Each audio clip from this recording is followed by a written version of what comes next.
전능하사 천지를 만드신 하나님 아버지를 내가 믿사오며 그 외아들 우리 주 예수 그리스도를 믿사오니 이는 성령으로 잉태하사 동정녀 마리아에게 나시고 본디오 빌라도에게 고난을 받으사 십자가에 못 박혀 죽으시고 장사한 지 사흘 만에 죽은 자 가운데서 다시 살아나시며 하늘에 오르사 전능하신 하나님 우편에 앉아 계시다가 저리로서 산자와 죽은 자를 심판하러 오시리라.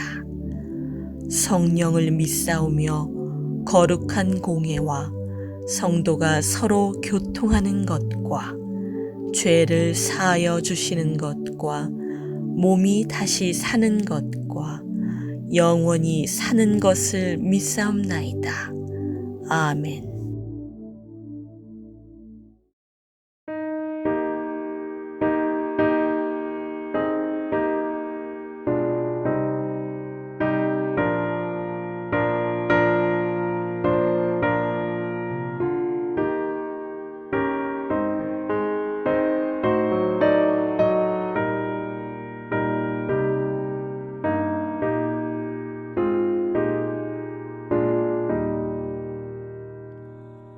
나 주의 도움 받고자 주 예수님께 빕니다.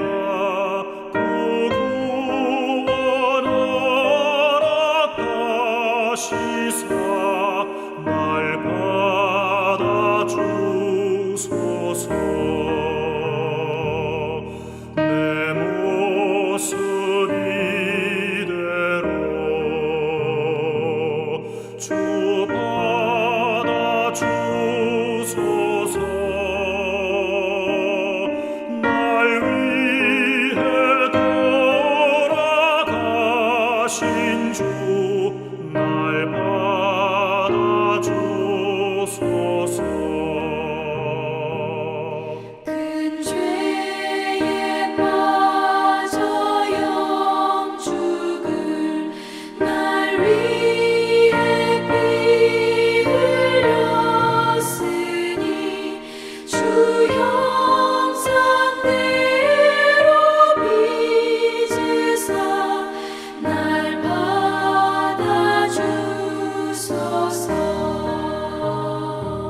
앞에 나 꿇어 엎드려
샬롬. 이제 온라인 특별 가정 예배가 이제 한 주가 지나가고 이제 새로운 주가 시작이 되었습니다. 여러분 어떠십니까? 계속해서 이 가정 예배를 잘 지속하고 계십니까? 또 그 안에서 여러 가지 또 영적인 그런 방해들이 있지는 않으셨습니까? 괜찮습니다. 우리가 다시 새로운 마음으로 이 한 주간을 시작하면서 우리가 이 온라인 특별 가정 예배를 통해서 주시는 이 가정 안에 주시는 하나님의 은혜와 축복을 우리 모든 성도님들이 누리시기를 주님의 이름으로 축복합니다. 오늘은 좀 솔직한 이야기를 해보려고 합니다. 우리는 지금까지 하나님께서 우리를 얼마나 사랑하시는지 이런 말씀들을 계속해서 들어왔습니다. 그리고 우리는 그 사랑을 드디어는 믿게 되었습니다. 그리고 하나님과의 견고한 관계를 우리가 믿으면서 구원의 확신도 가지게 되었죠. 그리고 지난 금요일에 말씀드렸던 것처럼 그 예수 그리스도가 우리 마음속에 계십니다. 자, 그런데 이렇게 하나님과의 아주 이 친밀한 사랑의 관계가 오래오래 지속되면 좋겠는데 우리들이 스스로 이 하나님과의 이 친밀한 관계를 무너뜨리는 일들이 일어나기 시작한다라고 하는 거예요. 이것은 우리들의 케이스로 이야기하지 않고 저는 사도 바울의 고백을 통해서 지금 우리들에게 일어나고 있는 이 난감한 상황들을 한번 같이 묵상해 보도록 하겠습니다. 로마서 7장 15절부터 24절까지 말씀인데요. 제가 좀 길지만 표준세 번역으로 여러분들에게 이 사도 바울의 솔직한 이 고백을 여러분들에게 들려드리도록 하겠습니다. 잘 한번 들어주십시오. 나는 내가 하는 일을 도무지 알 수 없습니다. 내가 해야겠다고 생각하는 일은 하지 않고 도리어 해서는 안 되겠다고 생각하는 일을 하고 있으니 말입니다. 그렇다면 그와 같은 일을 하는 것은 내가 아니라 내 속에 자리 잡고 있는 죄입니다. 나는 내 속에 곧 내 육신 속에 선한 것이 깃들어 있지 않다는 것을 압니다. 선을 행하려는 의지는 나에게 있지만 그것을 실행하지 않으니 말입니다. 나는 내가 원하는 선한 일은 하지 않고 도리어 원하지 않는 악한 일을 합니다. 내가 해서는 안 되는 것을 하면 그것은 내가 하는 것이 아니라 내 속에 자리 잡고 있는 죄입니다. 여기에서 나는 법칙 하나를 발견합니다. 곧 나는 선을 행하려고 하는데 그러한 나에게 악이 붙어 있다는 것입니다. 나는 속사람으로는 하나님의 법을 즐거워하지만 내 지체 속에는 다른 법이 있어서 내 마음의 법과 맞서서 싸우고 내 지체 속에 있는 죄의 법에다가 나를 사로잡는 것을 봅니다. 나는 비참한 사람입니다. 누가 이 죽음의 몸에서 나를 제발 건져 주겠습니까? 여러분 어떻습니까? 이 사도 바울의 이 솔직한 고백이 바로 우리들의 모습이 아닐까요? 하나님의 사랑을 믿고 그리고 구원받았고 내 안에 예수님이 계시는데 이런 말도 안 되는 난감한 상황이 사도 바울은 물론 우리들에게도 일어나고 있다고 하는 현실이죠. 나만 그런 줄 알았더니 그 위대한 사도 바울도 우리랑 똑같습니다. 왠지 조금은 좀 위로가 되는 것 같습니다. 머리로는, 생각으로는 그러지 말아야 돼 라고 하는데 내 몸은 죄를 짓고 있다는 것이죠. 우리 마음에 하나님의 법도 있지만 또 죄의 법도 같이 있다고 하는 사실입니다. 그래서 사도 바울은 이것이 너무너무 괴로워서 나는 정말 비참하다. 나는 곤고한 사람이로다. 내가 왜 이런지 모르겠다. 이렇게 자신의 그 어려움을 토로하고 있는 것입니다. 사랑의 관계, 이것이 참 오래오래 지속된다는 거, 참 힘들다는 것을 아마 여러분도 잘 아실 겁니다. 우리 가족은 서로 사랑하는 관계죠. 그렇죠? 부부도 사랑하는 관계입니다. 연인의 관계는 그 어느 사랑보다도 더 뜨겁습니다. 그런데 이 사랑의 친밀한 관계가 오래오래 영원히 지속되지 못한다고 하는 것이 난감한 상황이죠. 서로 사랑하는 건 맞습니다.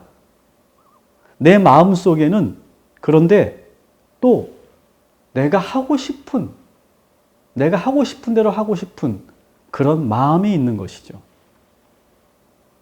아들은 게임을 더 하고 싶고, 엄마는 아들이 더 공부를 많이 했으면 좋겠고, 이것이 충돌되죠. 남편이 설거지도 도와주면 좋겠고, 남편은 집에 돌아오면 그냥 쉬고 싶고, 사랑하는 연인들도 마찬가지죠.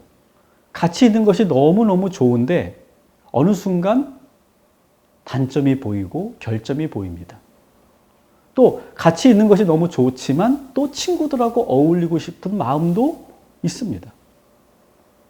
이런 걸 좀 고쳐주면 좋겠는데 상대방은 미안하다고만 말하지 그걸 고칠 생각을 전혀 안 하는 것처럼 보입니다.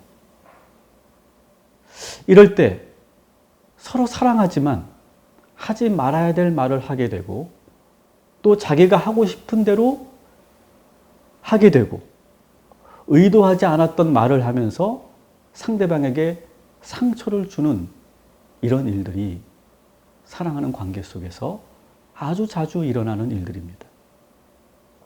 그래서 내 마음 안에는 사랑하는 마음과 이기적인 마음이 같이 공존하면서 계속 싸우고 있는 것이죠. 이 갈등 속에서 두 사람은 사랑하면서도 의도하지 않게 갈등하게 되고 서로에게 상처를 주고받게 됩니다. 이것이 사랑하면서도 갖게 되는 어려움들이죠. 하나님과 우리들과의 관계도 마찬가지입니다. 하나님은 변함없이 우리를 사랑하시는데 우리는 늘 연약해서 깨어지기 쉽습니다. 찬송가 가사 중에 이런 가사가 있죠.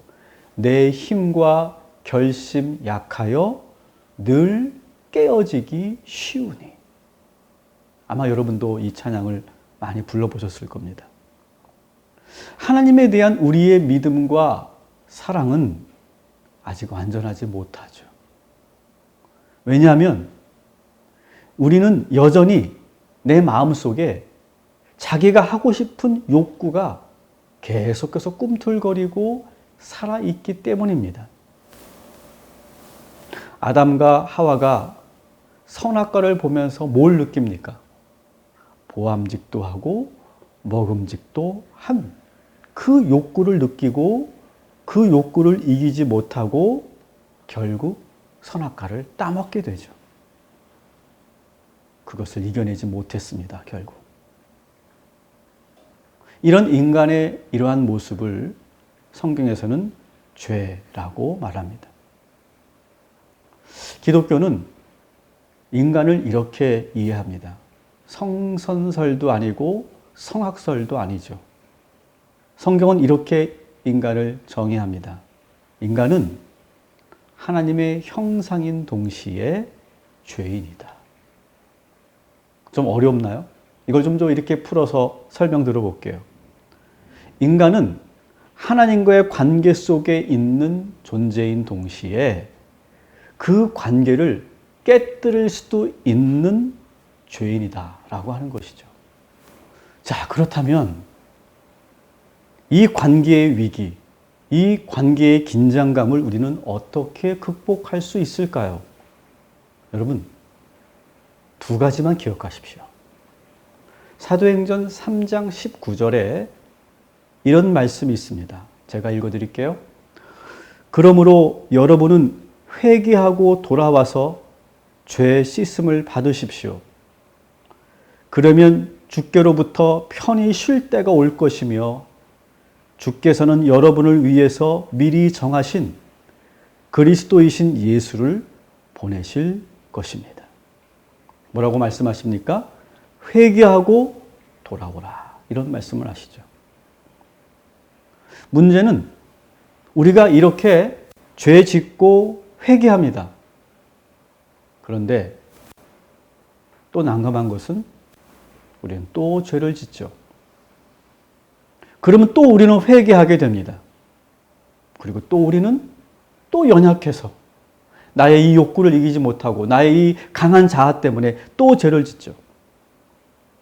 이렇게 되면 어느 순간 회개하는 것이 참 어려워지기 시작합니다.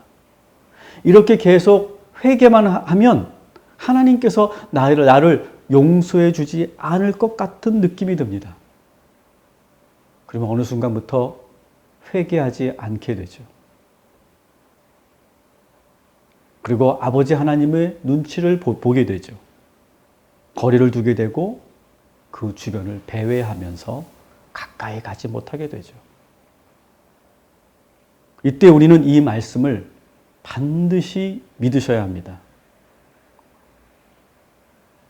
요한일서 1장 9절에 있는 말씀인데요. 여러분 이 말씀을 꼭 믿으셔야 됩니다. 우리가 우리의 죄를 자백하면 하나님은 믿어오시고 의로우셔서 우리의 죄를 용서해 주시고 모든 불의에서 우리를 깨끗게 하여 주실 것입니다. 여러분 이 말씀을 분명히 믿으시기 바랍니다. 하나님께서는 우리가 회개할 때마다 반드시 용서해 주시는 믿어온 분이심을, 의로운 분이심을 분명히 믿으시기를 주님의 이름으로 축복합니다.